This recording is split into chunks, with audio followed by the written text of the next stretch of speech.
Olá, muito bem-vindas, muito bem-vindos a mais uma aula da nossa Certificação Internacional em Inteligência Emocional e à última aula do nosso módulo 15, em que falamos de empatia, consciência social e sistémica.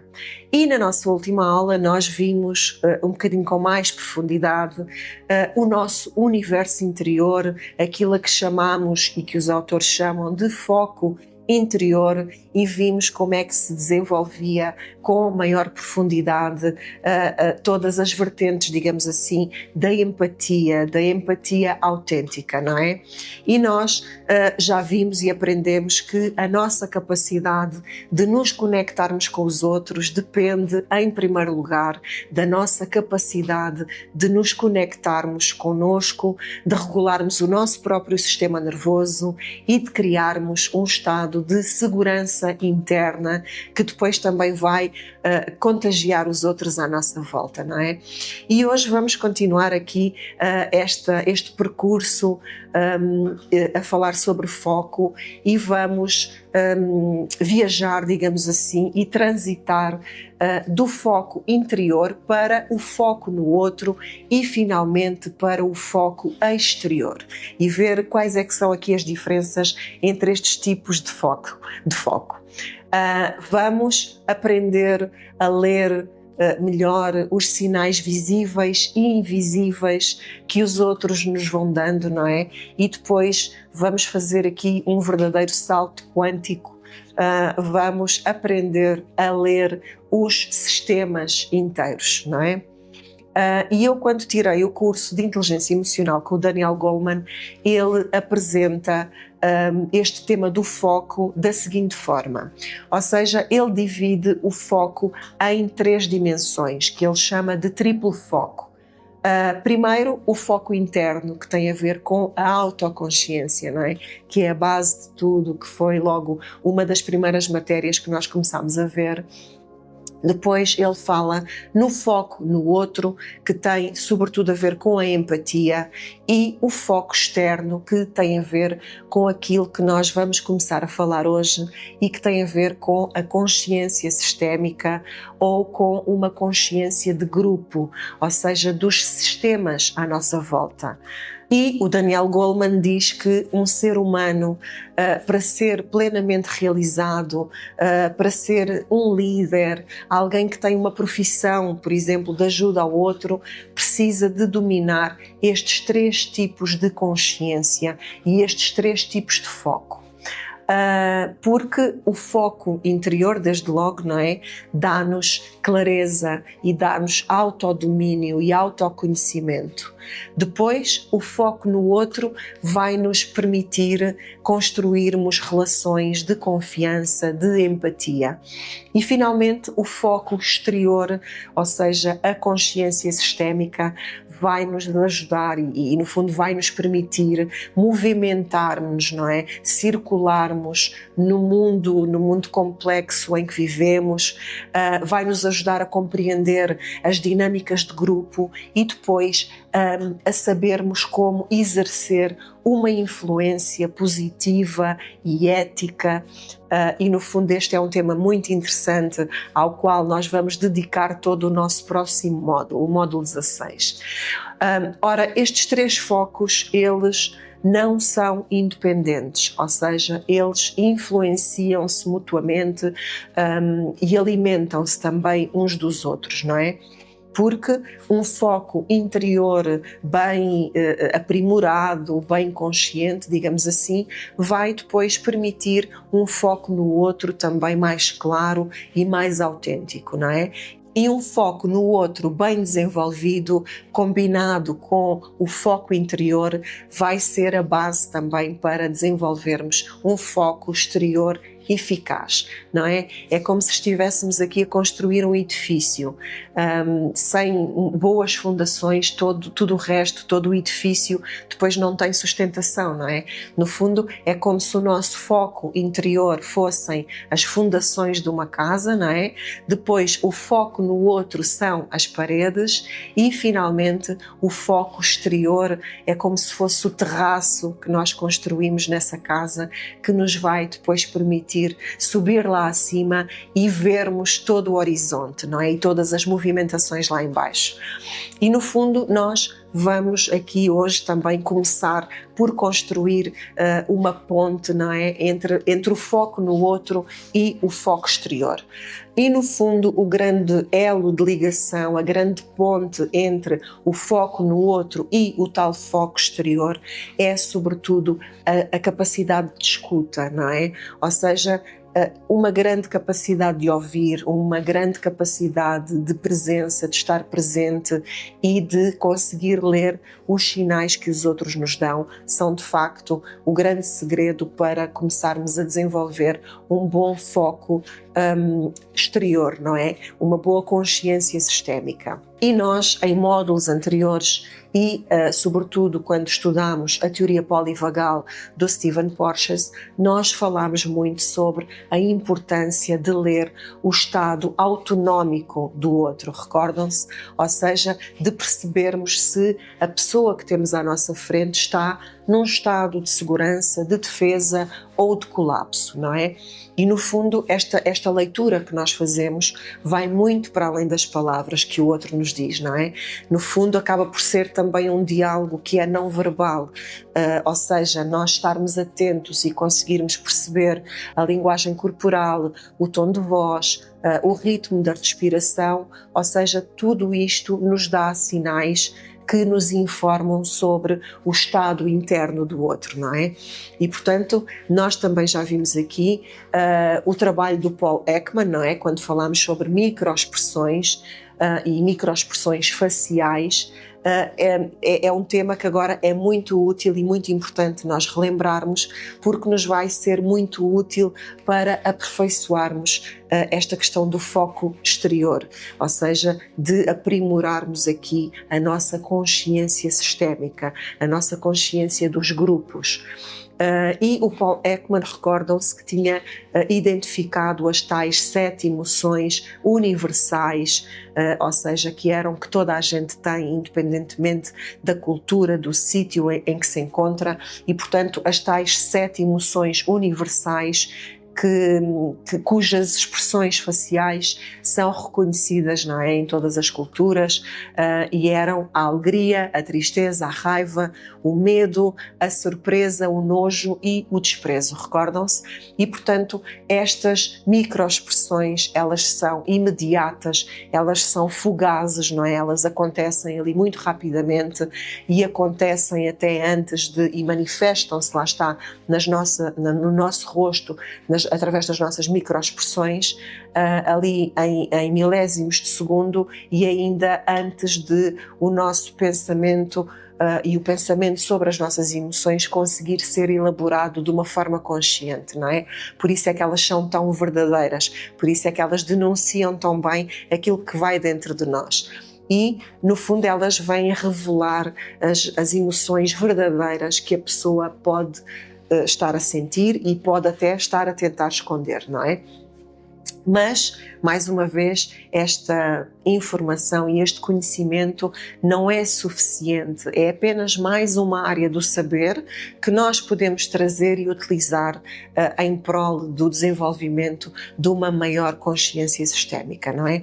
Porque se nós nos focarmos apenas em detectar esta questão das expressões muito rápidas, das expressões fugazes nas outras pessoas, nós podemos aqui, de certa forma, transformar-nos até numa espécie de detetives de emoções e um bocadinho, às vezes, obcecados ou sem percebermos o contexto em que elas podem surgir, e isso pode, de facto, prejudicar-nos, pode prejudicar a nossa capacidade de leitura de toda a informação, não é? E vai fazer com que nós até nos possamos precipitar naquilo que são a retirada das conclusões que fazemos sobre o outro, não é? E enfim, nós já falámos sobre isso e hoje até se vê muito esse tipo de julgamentos, não é? De certezas absolutas relativamente a uma alegada leitura da microexpressão do outro, não é?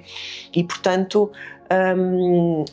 E esta nossa tentativa de querermos rotular as pessoas ou traçar ali o perfil porque estamos ali a detectar microexpressões pode ser de facto contraproducente quando nós queremos no fundo também desenvolver as nossas capacidades de conexão, porque é sempre disso em última análise que se trata, não é? E no fundo é importante nós, com todo este conhecimento que já temos, com várias perspectivas que nós estudamos, com a profundidade que nós queremos desenvolver na análise do outro, na nossa autoanálise, é importante que nós nos socorramos daquilo que sabemos, não é? Por isso é que eu vos trago aqui outra vez à vossa lembrança a teoria polivagal do Stephen Porges, por exemplo, que nos desafia a desenvolvermos também um outro tipo de olhar sobre o outro, que nos vai precisamente ajudar a complementar o nosso repertório de informação. E isso é muito importante. Nós não devemos ter soluções fáceis para questões e para realidades que são complexas, não é? E por isso é que é tão importante nós investirmos também no nosso conhecimento, para termos este repertório, para nós percebermos que, dependendo do tipo de abordagem, do tipo de olhar que nós vamos lançar sobre aquela situação, há uma riqueza de informação que vem ao de cima e que pode ser útil para nós formarmos as nossas opiniões, os nossos diagnósticos e depois a nossa resposta a ajudar o outro ou a ajudar-nos a nós. E portanto é sempre isso que eu também vos tento trazer aqui. E no fundo, se nós tentarmos ter na nossa mente a questão da teoria polivagal, por exemplo, presente, nós, em vez de perguntarmos qual é a emoção que esta pessoa está a sentir, por exemplo, nós podemos pensar em que estado e em que estado autonómico é que está o sistema nervoso desta pessoa, não é? E podemos tentar procurar sinais de segurança, de mobilização ou de desligamento, não é? Quando um cliente se senta, por exemplo, à vossa frente ou uma pessoa amiga com os ombros encolhidos, a falar num tom baixo, monótono, monocórdico, com o olhar desviado, enfim, o seu corpo está ali a comunicar uma história de recolhimento, de medo, de insegurança, de desconfiança, independentemente de todas as outras palavras que ele possa manifestar que contrariem aquilo que vocês estão a ver, não é? E no fundo, essa pessoa pode estar, o sistema nervoso dela pode estar ali num estado de desligamento, ou seja, de proteção dorsal, não é? E se pelo contrário vocês estão com uma pessoa, com um cliente que entra no consultório com a respiração acelerada, com os punhos, as mãos mais cerradas, a falar muito depressa, com um tom de voz mais elevado, aí é provável que o seu sistema nervoso esteja num estado de mobilização, não é? De mobilização do sistema nervoso simpático, ou seja, naquele sistema de luta ou de fuga, não é? E é importante nós aprendermos também a ler esta linguagem e estas linguagens, não é? Porque vocês já são capazes de ler várias linguagens, não é? E de falar várias linguagens. E depois a própria leitura dessa informação também não é suficiente, não é? Ou pode não ser suficiente. É importante nós integrarmos toda essa informação, toda essa análise numa prática de escuta verdadeira e genuína, não é? E aqui o Daniel Goleman, mais uma vez este especialista em inteligência emocional, ele fala em 3 níveis de escuta que são cruciais para a empatia.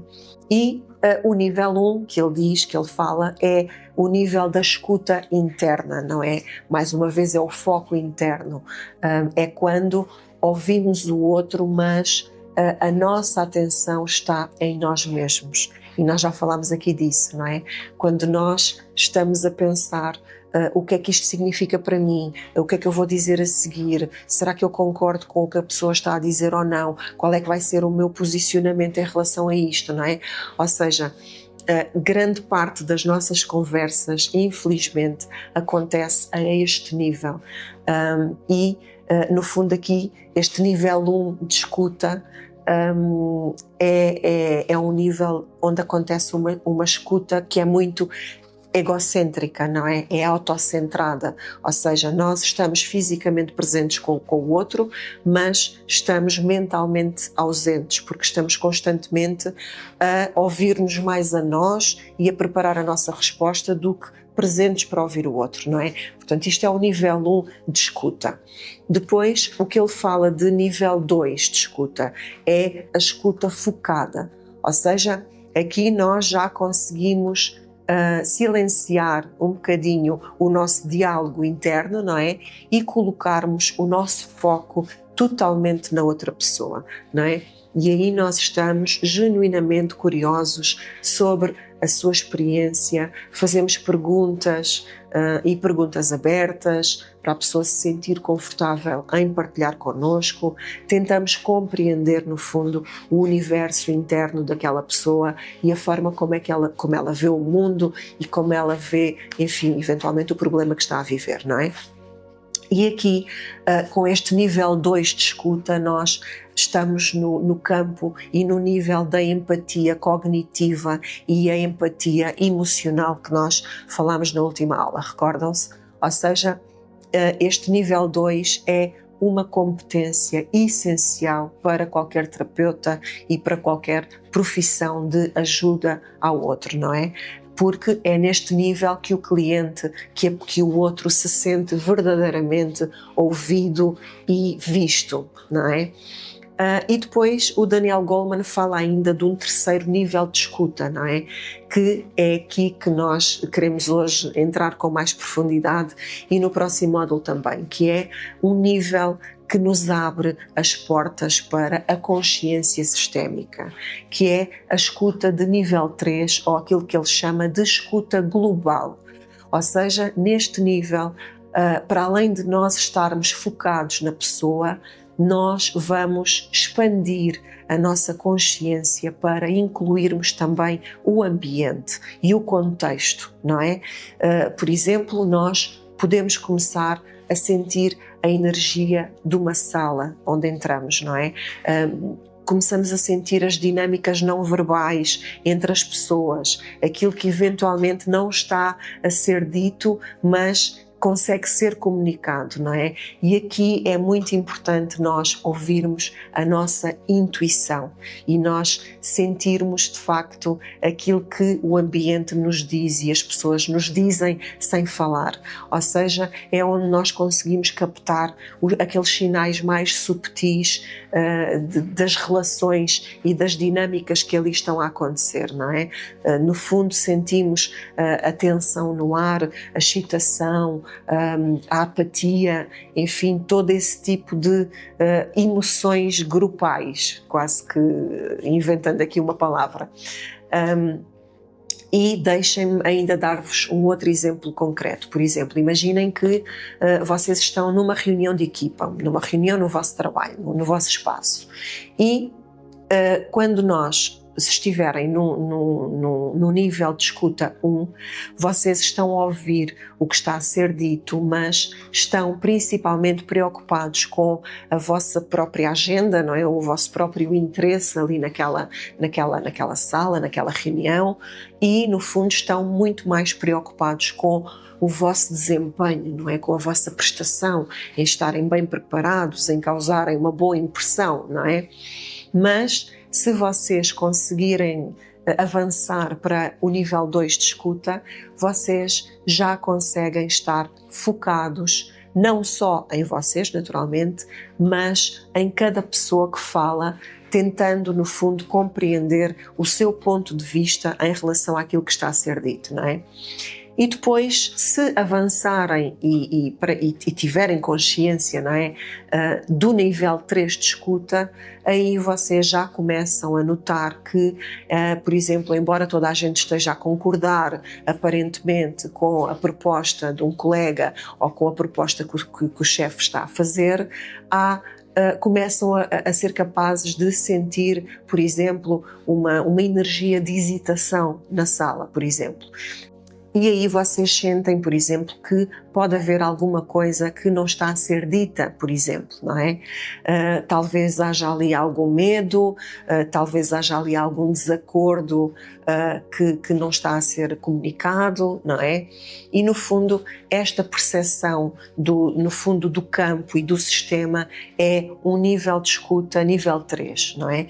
E este é verdadeiramente a porta que nos abre para o campo e o terreno do foco exterior e da consciência sistémica. No entanto, há um obstáculo muito importante a esta capacidade de ler os outros e de ouvir, de escutar com profundidade e com verdadeiro interesse. E esse obstáculo, curiosamente, é o poder. Há um trabalho muito interessante de um investigador que se chama Dasher Keltner, da Universidade de Berkeley, que dedicou a sua carreira a estudar como é que o poder afeta o comportamento humano. E, no fundo, a sua descoberta mais perturbadora é aquilo que ele chama de paradoxo do poder.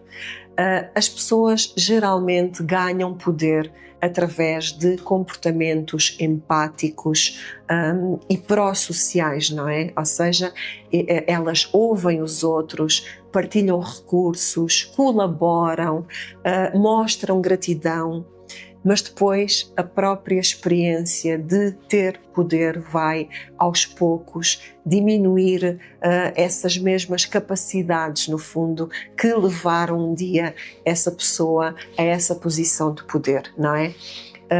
É como se o poder levasse a uma espécie de atrofia da empatia, não é? E na sua investigação ele descobriu que quando as pessoas se sentem poderosas, elas tornam-se mais impulsivas, mais egocêntricas e menos empáticas. Elas interrompem mais, olham menos para os outros quando falam, são menos capazes de ler as emoções nos rostos dos outros e são mais propensas a comportamentos de risco. Ou seja, é como se ter poder desligasse os nossos radares sociais. E porquê? Porque quando temos poder, sentimos-nos menos dependentes dos outros.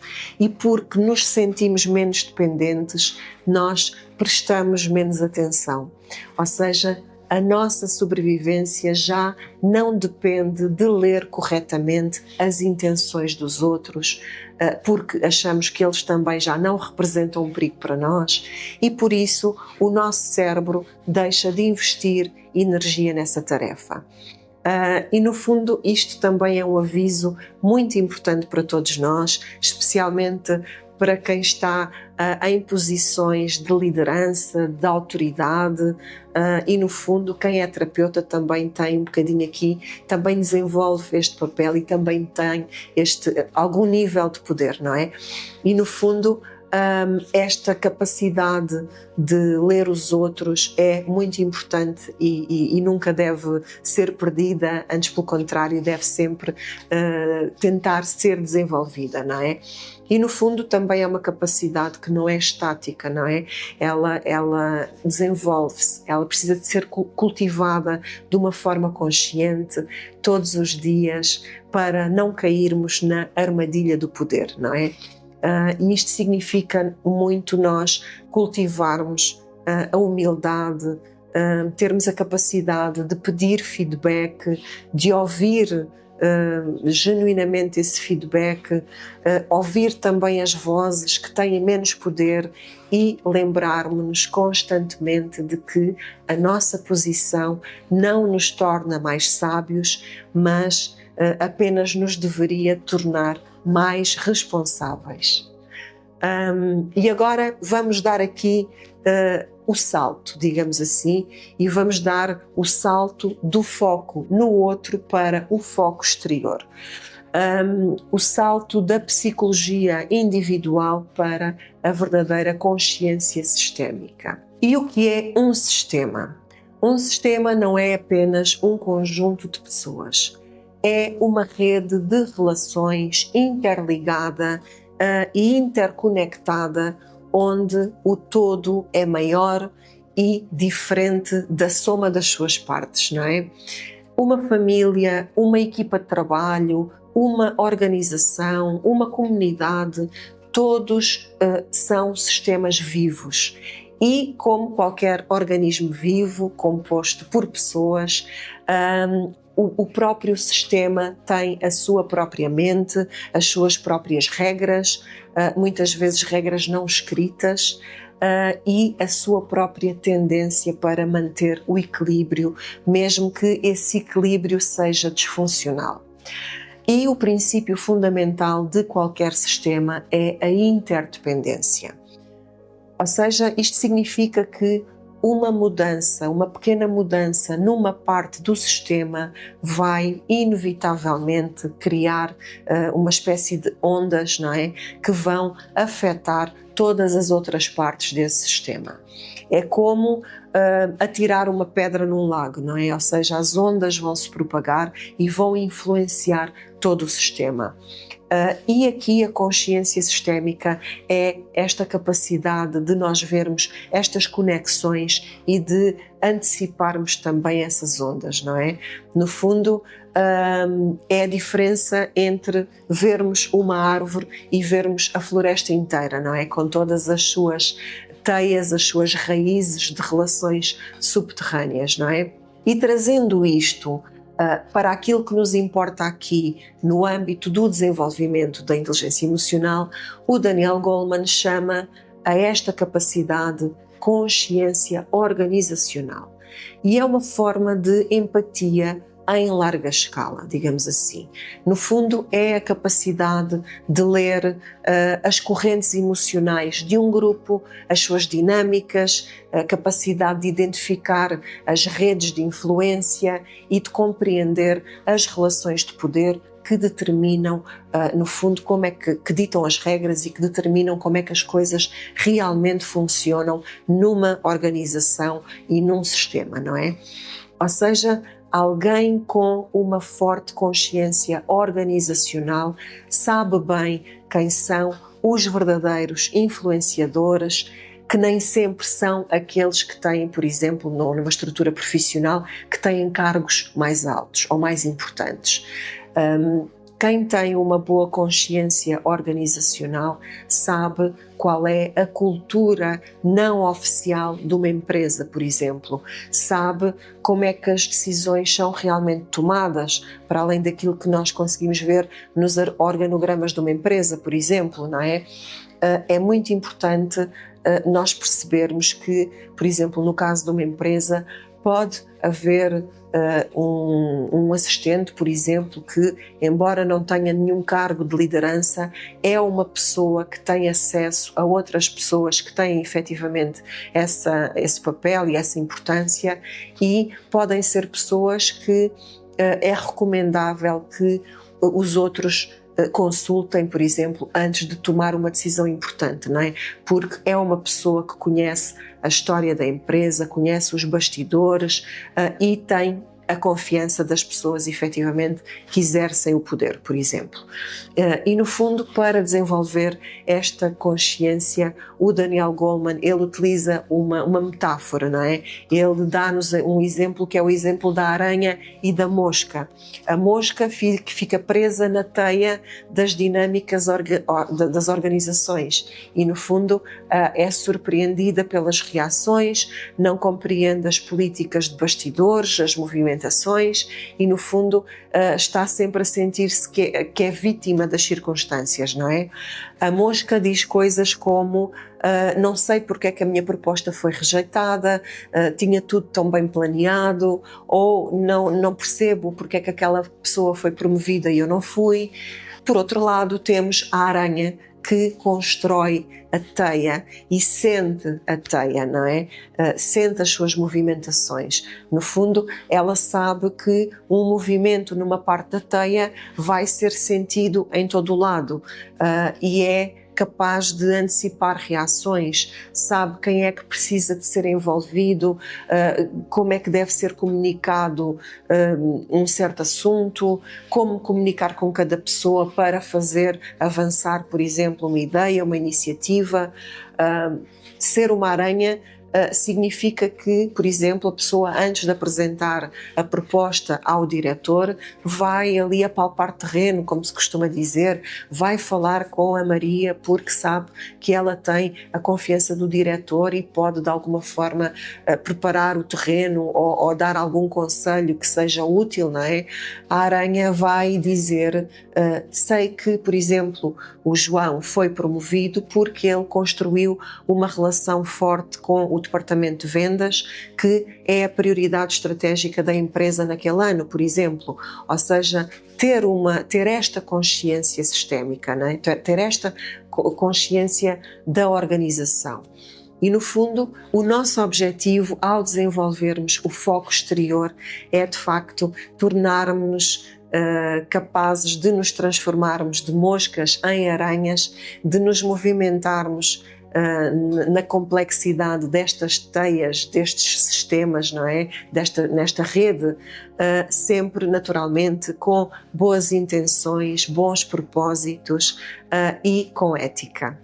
E uma das formas mais poderosas de começarmos a sentir a teia, digamos assim, é através da leitura de campos relacionais. E um campo relacional é uma atmosfera emocional e energética que existe num grupo.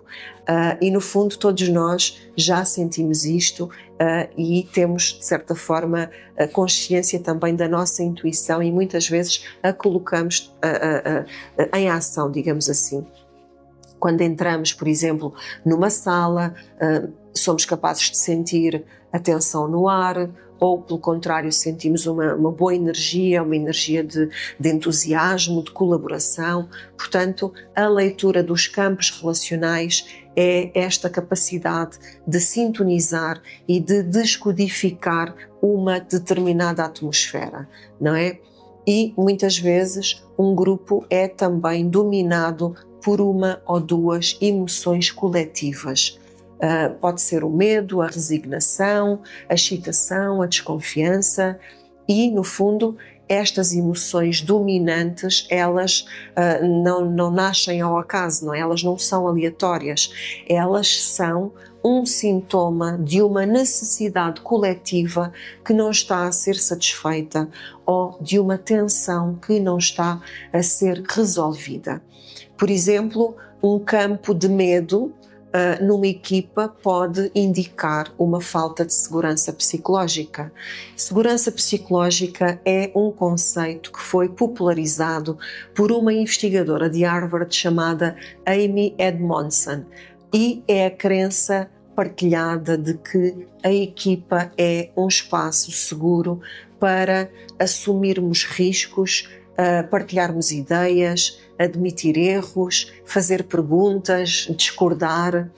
E quando há baixa segurança psicológica, as pessoas têm medo de ser julgadas, de serem ridicularizadas, de serem até punidas, não é?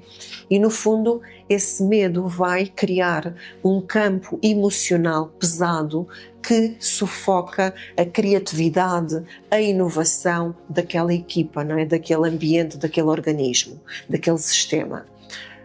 Por exemplo, se tivermos um campo de cinismo, por exemplo, pode indiciar ou pode apontar para, por exemplo, uma história de promessas que não foram cumpridas por parte daquela liderança, daquela equipa, não é?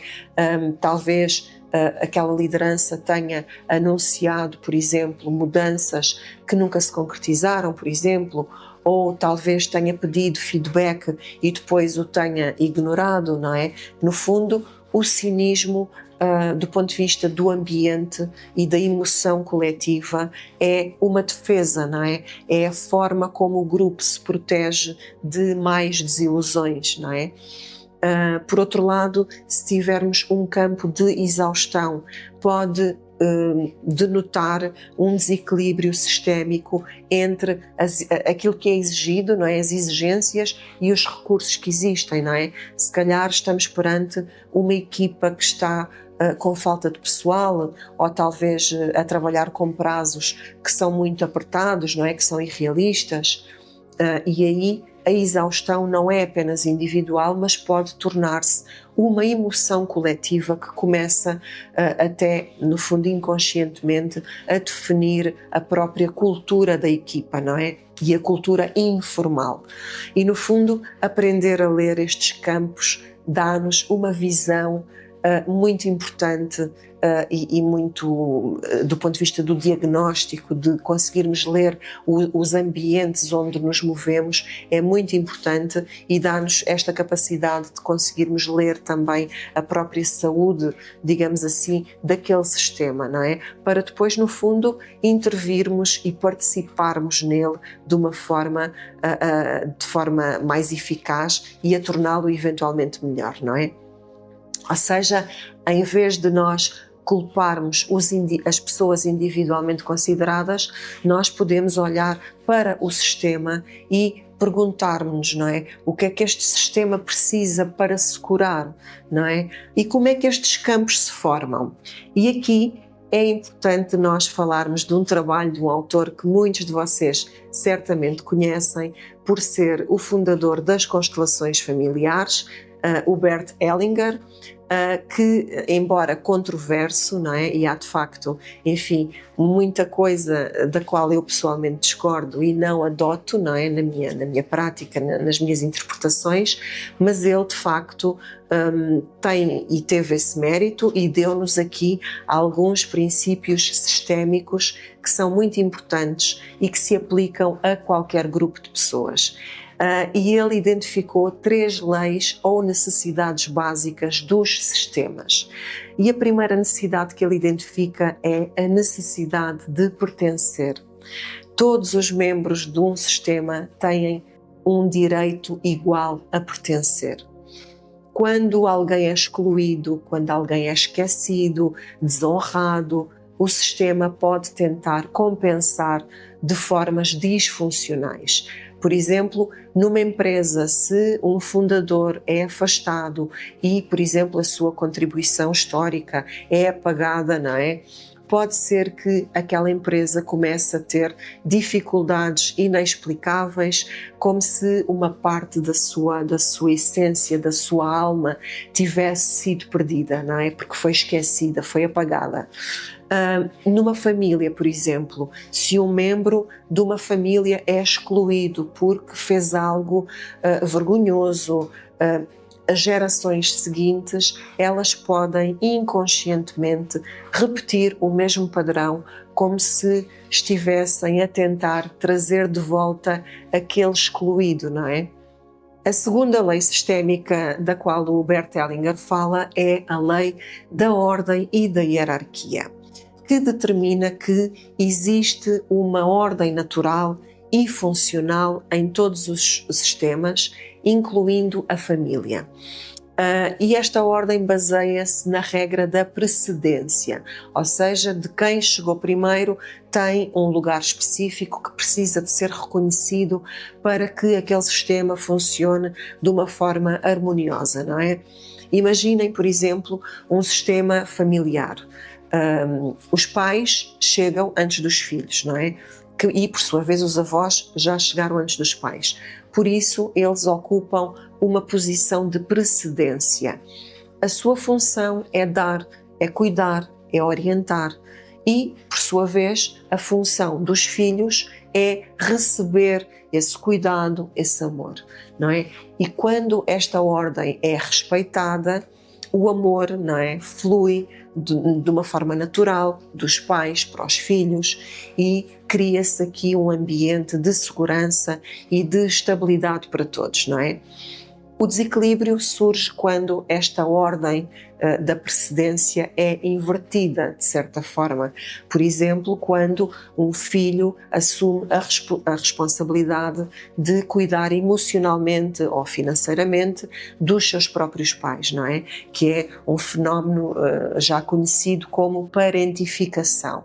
Ou seja, um filho e às vezes uma criança que tenta ser grande e tenta tomar para si um fardo, no fundo, que não lhe pertence. Ou seja, aqui a criança sai do seu lugar, do lugar que lhe era devido naquele sistema, sai do seu lugar de filho. No fundo, há aqui uma inversão de papéis e há um desrespeito pela hierarquia, ainda que seja algo que é motivado pelo amor, não é? Mas no fundo isto gera confusão e pode gerar sofrimento. A criança eventualmente pode sentir-se sobrecarregada e os pais inconscientemente até podem começar a perder a sua força e a sua dignidade naquele sistema, não é? E por isso é importante também nós percebermos que esta ordem não tem a ver com poder nem com autoritarismo, não significa que os pais mandam e os filhos obedecem de uma forma cega, não é?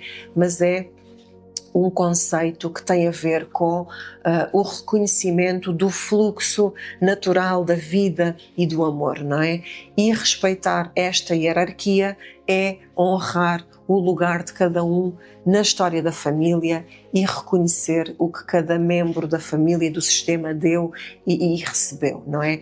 No fundo, é este reconhecimento que vai permitir que cada pessoa ocupe o seu devido lugar e liberte, no fundo, todo o sistema para que ele tenha um futuro mais saudável e dinâmicas mais saudáveis, não é?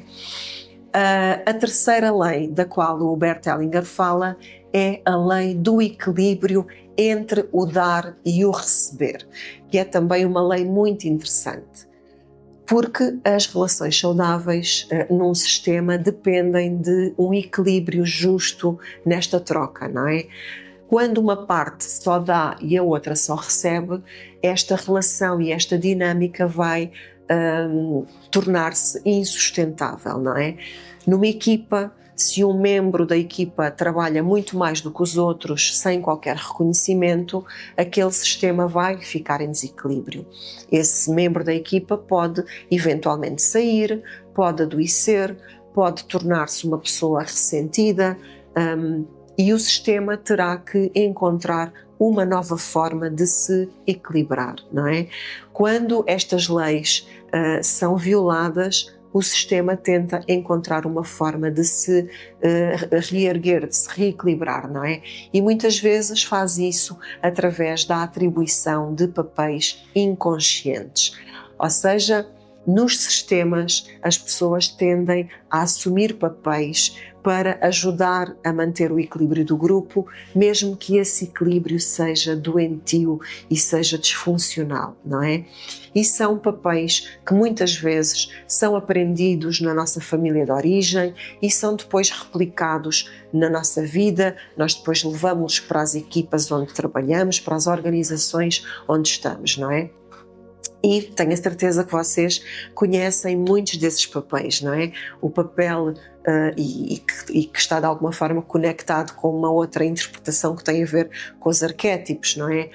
E também com, alguns de vós também estão familiarizados com o Internal Family Systems, não é?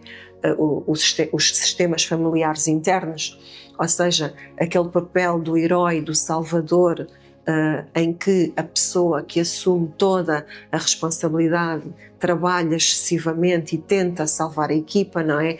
Muitas vezes à custa do seu próprio bem-estar. É um papel que à partida pode parecer muito nobre, mas depois no tempo ele é insustentável, não é?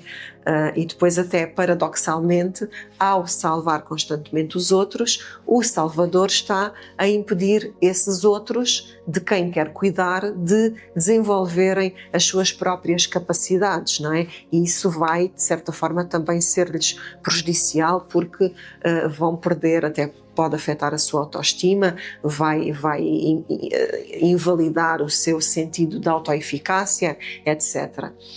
Um outro exemplo, por exemplo, o bode expiatório, aquela pessoa em quem todos os problemas e frustrações do grupo são projetados, não é? Aquela pessoa que é o culpado conveniente que impede o sistema de olhar para as suas próprias disfunções, não é? Coletivas neste caso. Ou seja, numa equipa pode ser aquele membro que é constantemente criticado, mesmo quando os problemas são sistémicos e não são individuais. Outro papel, por exemplo, o invisível, aquele membro da equipa que é uma pessoa mais retraída, mais quieta, que se quer tornar invisível, lá está, e que não quer aparecer e não quer causar problemas, não é? Ou seja, é uma pessoa que a sua energia e criatividade são perdidas para o próprio sistema.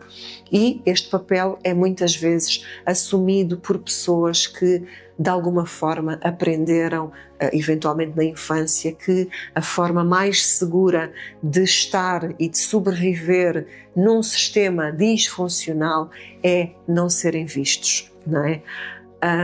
Outro papel, por exemplo, o papel do rebelde, aquela pessoa que desafia constantemente a autoridade, as regras, que é capaz, que tem coragem de expressar a frustração ou uma necessidade de mudança que os outros não se atrevem a verbalizar, não é? E aqui o rebelde é muitas vezes visto como um problema, como uma pessoa problemática, quando na verdade ele está ali a desempenhar um papel coletivo e a desempenhar uma função que é muito importante naquele sistema, não é? Muitas vezes aquela pessoa é a voz coletiva, não é? Que fala, que diz a verdade, que ninguém quer ouvir e que ninguém tem coragem de falar, não é?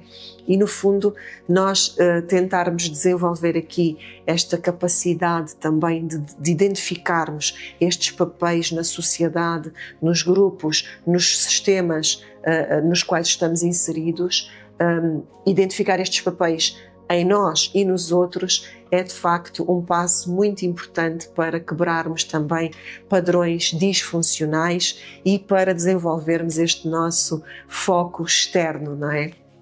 Quando um terapeuta ou um líder consegue ver estes papéis em jogo, não é, em ação, ele pode começar a intervir de uma forma sistémica, não é? Que depois tenha de facto uma importância estrutural na mudança, não é? Em vez de culparmos, lá está, o bode expiatório, podemos questionar, não é? O que é que esta pessoa está a carregar por todos nós? Podemos tentar fazer com que o grupo reflita nisso, não é? Em vez de criticarmos, por exemplo, o rebelde, não é? Podemos questionar, não é? Qual é a verdade importante que esta pessoa, que esta rebeldia está aqui a tentar trazer à tona e que nenhum de nós tem coragem de falar, não é? Por exemplo. E no fundo isto tudo nos leva aqui a um propósito maior de desenvolvermos a nossa consciência sistémica, não é? E é muito importante nós percebermos que o objetivo de desenvolvermos essa consciência sistémica não é manipular os outros, não é ganhar poder, é exercer uma influência consciente e ética, não é? Quando vocês compreendem as necessidades, os medos, os valores de cada parte do sistema, vocês podem comunicar de uma forma que ressoe nos outros, de uma forma que seja ouvida, acolhida, valorizada, considerada, e podem a partir daí construir coligações, alianças, e podem guiar o grupo através de uma mudança de uma forma que dignifique todos os envolvidos e todas, no fundo, todas as diferentes partes desse sistema, não é? Eu acho que isto é especialmente importante para vocês, para quem é terapeuta, para quem é líder, para quem é empreendedor, enfim, é uma informação e é uma consciência que é útil a todos nós, não é? E para quem é terapeuta, quando vocês trabalham com um cliente, não estão a trabalhar apenas com aquela pessoa, não estão a trabalhar só com aquele indivíduo, vocês estão a trabalhar com alguém que pertence a vários sistemas, pertence à sua família, pertence ao seu local de trabalho, pertence à sua comunidade, e no fundo as mudanças que esse cliente faz, não é, vão ter um impacto e vão criar ondas nesses sistemas onde ele se movimenta, não é? portanto, a consciência sistémica vai-vos permitir antecipar essas ondas, essas movimentações, essas reações e ajudar-vos também a prepararem o cliente para esse impacto, não é? Por exemplo, se o cliente está a aprender a estabelecer limites saudáveis pela primeira vez, por exemplo, isso pode perturbar, e vai certamente perturbar, o equilíbrio da sua família que está habituada, por exemplo, a que ele seja o salvador, não é? A família pode ter uma tendência para resistir a essa imposição de limites, pode tentar puxá-lo de volta para o seu papel antigo, não é? E se o cliente não estiver preparado também para esta resistência do próprio sistema, ele pode até desistir das suas decisões e da sua decisão de mudança, não é? Mas se vocês, enquanto terapeutas, enquanto mentores, enquanto pessoas com ascendência sobre alguém que vos pede ajuda, se tiverem esta consciência sistémica, podem ajudá-lo a antecipar estas reações e a dar-lhe e ajudá-lo a desenvolver estratégias que o capacitem, no fundo, a gerir todas essas situações. Esta é mais uma aplicação muito importante da inteligência emocional aplicada aqui à liderança e à transformação social, não é? É a capacidade de vermos esta teia, estas redes, de sentirmos as suas vibrações e de tocarmos nos sítios certos para criarmos mais harmonia em vez de dissonância e de desconexão, não é? E, portanto, espero que tenham gostado desta aula e agora, para integrarmos estes conceitos aqui a um nível mais profundo, convido-vos para fazermos a nossa meditação.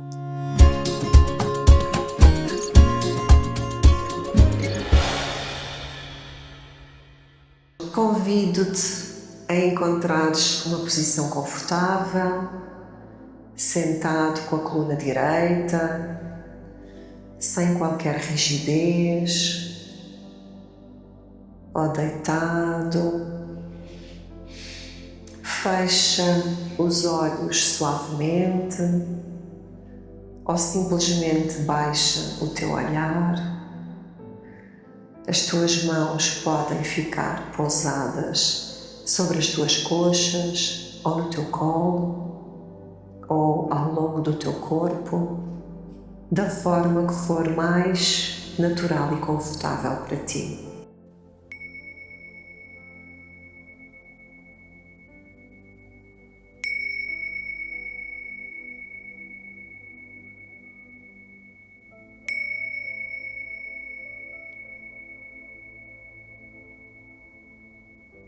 Vais começar com 3 respirações profundas, usando cada respiração para chegar um pouco mais ao momento presente. Inspira lentamente pelo nariz e expira longamente pela boca. Liberta-te do dia que já passou. Mais uma vez inspira profundamente. Sente o teu corpo a expandir-se e, ao expirar, liberta qualquer tensão, qualquer expectativa, qualquer necessidade de fazer isto bem. Uma última vez, inspira profundamente, expira completamente e chega a este lugar de quietude interior. Agora deixa a tua respiração regressar ao seu ritmo natural.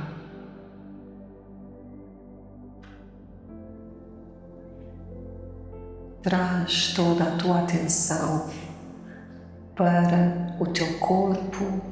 Sente o peso do teu corpo na cadeira, sente os pés no chão, Sente o teu coração a bater, os teus pulmões e todo o teu corpo a respirar. Apenas observam o teu estado interno neste momento. Há calma, agitação, cansaço? Não julgues, apenas observa. Este é o teu centro, o teu porto de abrigo. Ancora-te aqui, agora, por alguns momentos e sente a solidez da tua própria presença.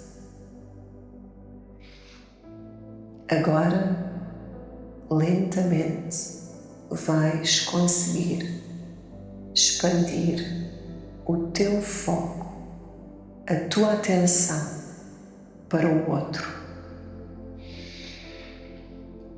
Traz à tua mente, de forma suave, uma pessoa importante na tua vida.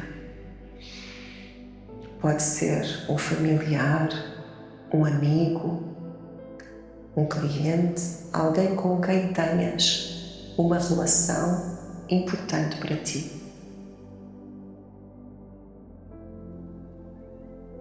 Visualiza essa pessoa à tua frente, como se estivesse sentada numa cadeira à tua frente. Observa o seu rosto, a sua postura e, sem te perderes nela, estende a tua atenção na sua direção. Com curiosidade e compaixão, pergunta-te: como estará esta pessoa agora? O que estará ela a sentir? Qual será a sua necessidade mais profunda neste momento? Não precisas de ter uma resposta. Apenas mantém a intenção de te conectares com a sua realidade. Sente a ponte empática que se forma entre vocês, uma ponte de compreensão e de cuidado. Sente como essa ponte vos conecta, mas não vos funde. Tu mantens-te no teu centro, mas alargas a tua atenção em direção ao outro. E agora vais dar o passo seguinte. Vais expandir para o foco exterior. Pensa num sistema ao qual pertenças. Pode ser a tua família, a tua equipa de trabalho, o teu grupo de amigos. Escolhe um sistema que tenha significado para ti neste momento. Visualiza esse sistema como se fosse uma teia de luz. Cada pessoa é um ponto de luz e as relações entre elas são fios luminosos que as conectam. Consegues ver-te a ti mesmo como um desses pontos de luz, conectado a todos os outros. Observa a teia a formar-se à tua volta. Quantos pontos de luz existem? Qual é a sua disposição? Alguns estão mais próximos e outros mais afastados? Agora vais ser capaz de praticar a escuta de nível 3. Expande a tua consciência para além dos indivíduos e tenta sentir o campo das relações do sistema como um todo. Consegues sentir qual é a energia desse sistema? É uma energia de colaboração, de competição, de medo, de alegria, de cansaço? Se tivesses que dar uma cor a este campo, qual seria? Se tivesses que dar uma temperatura, seria quente, frio, morno?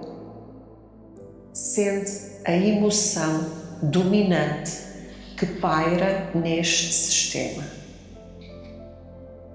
Talvez seja uma ansiedade sutil ou uma esperança tranquila ou uma frustração não dita ou uma alegria ou entusiasmo partilhados. Não precisas de a nomear com exatidão, apenas tenta sentir a sua qualidade, a sua textura. Deixa que essa emoção coletiva te toque, sem te inundar nem absorver. O que é que esta emoção coletiva te está a dizer sobre a saúde deste sistema? Qual é a necessidade não satisfeita que ela expressa? Que história este campo e a sua energia te estão a contar? Agora observa os padrões na teia. Existem pontos de luz que parecem carregar mais peso do que os outros. Existem fios que estão tensos, esticados ao máximo, e outros que estão frouxos, quase inexistentes. Existem pontos de luz que parecem isolados, desconectados, ou outros que estão no centro de tudo, com muitos fios a irradiar sobre eles? Observa os papéis a serem desempenhados, sem julgamento. Quem é o cuidador neste sistema? Quem é o desafiador? Quem é o pacificador? Quem é o invisível? Apenas observa, com compaixão, os papéis que cada um desempenha para manter o equilíbrio do sistema. E onde estás tu nesta teia? Qual é o papel que tu tendes a desempenhar? Qual é o impacto da tua energia no campo total? Sente como cada movimento teu, cada pensamento, cada emoção envia uma pequena vibração através de toda essa teia, afetando todos os outros pontos de luz. Tu não és separado do sistema. Tu és parte dele. E o sistema é parte de ti. Agora, com esta consciência expandida, pergunta-te: se eu pudesse tocar num fio desta teia para trazer mais harmonia, mais saúde, mais luz ao sistema, qual seria? Talvez seja o fio que te conecta a alguém com quem precisas de ter uma conversa difícil. Talvez seja o fio que te conecta a alguém que está isolado e precisa de ser visto. Talvez seja o teu próprio fio que precisa de ser fortalecido através do autocuidado. Não precisas de agir agora. apenas observa, apenas nota, fica consciente. Guarda esta informação no teu coração. Mantém esta consciência sistémica expandida. Sente-te simultaneamente como um indivíduo com o teu próprio centro, a tua própria luz, conectado a outros indivíduos através da empatia e como parte de uma teia maior, de um sistema vivo que respira e pulsa.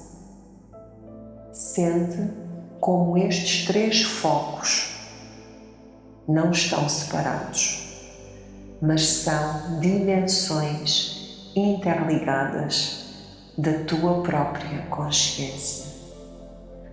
Esta é a consciência sistémica.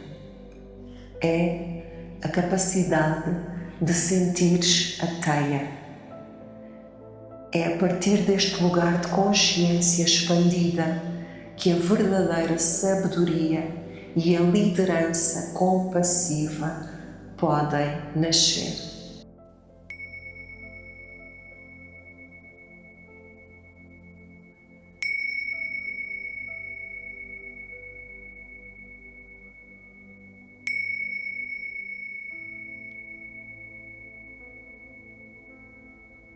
Quando te sentires pronto, começa a trazer a tua atenção de volta para o teu corpo, para a tua respiração. Ganha consciência do teu corpo, sente o seu peso na cadeira, na cama, no sofá onde te encontras. Sente os teus pés, as tuas mãos. Mexe suavemente os pés, as mãos, os dedos.